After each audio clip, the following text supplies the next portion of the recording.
भल लगुच खुशी लगुच प्रथम थर भोट दे जिला प्रशासन को धन्यवाद आम से बहुत खुशी अच्छु कारण हूँ मो शाशु बहुत वर्ष है भोट केन्द्र को जाकि भोट दौले किंतु एबे केते वर्ष है से जाई पर नथिले एई वर्ष मध्ये से जाई परिबे कि नाही बोले हम भाबुथिलु किंतु निर्वाचन मंडलटा घर को घरे गोटे बूथ करके ना तांको स्वहस्तर से माने निजे आसिकी जिला प्रशासन सब आसिकी तापर समस्ते हमर सांबादिक वाला समस्ते आसिकी ता मां को हाथ से माने भोटटा नै चंती से हमें बहुत से कृतज्ञता ज्ञापन करुछु एवं जिला प्रशासन को एवं हमर समस्त को मोर धन्यवाद। आमर प्रथम थर भारतीय निर्वाचन कमिशन के तरफ postal balloting and home voting सुविधा कराई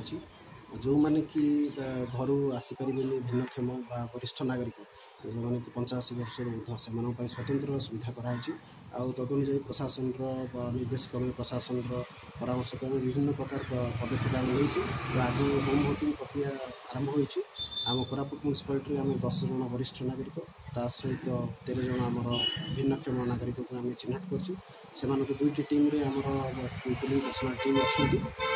भिन्नक्षम को कवर करेंगे आ गए आम वरिष्ठ नागरिक को कवर करेंगे से टीम रे बीएलओ भी अच्छा माइक्रो ऑब्जर्वर अच्छा पोलिंग पर्सनाल पुलिस पर्सनाल ता सहित आम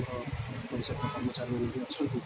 वीडियोग्राफी टीम भी अच्छी जिला प्रशासन तरफ भी वीडियोग्राफी टीम अच्छी यहाँ गोटे सुंदर प्रयास से लोक निज घर रही निजर मतदान सब्यस्त करें गोटे गोटे सुजोग आईटा आम गणतंत्र को सुदृढ़ कर कहीं मतदान हार बढ़ेबार यह एक सहायक आम भी चाहबू अधिक अधिक लोक ये सुविधा नियंतु जेहेतु यहाँ प्रथम थर हो भोटर भी खुशी अच्छा मतदाता भी खुशी अच्छा घरे आम सुविधा पहुँची पार्छु से निजर मूल्यवान माने भोट मतदान को अधिकार कर सब्यस्त कर सुजोग पाई तेणु आम पदक्षेप चली आज दिन सारा ये भोटिंग चलो समुदाय 23 कोटी नागरिक सुविधा करूँ आशा कर प्रक्रिया सुखद सफल मो माँ का ना सुषमा रानी पट्टनायक आज तंकर माने 87 वर्ष से पदार्पण कर गोड़ भी भांगी जाइए सी चली पारे बूथ को जापर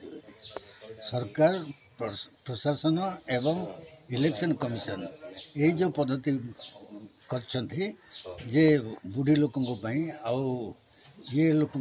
जो माने चलिकी जापर बूथ को से बहुत प्रशासन आउ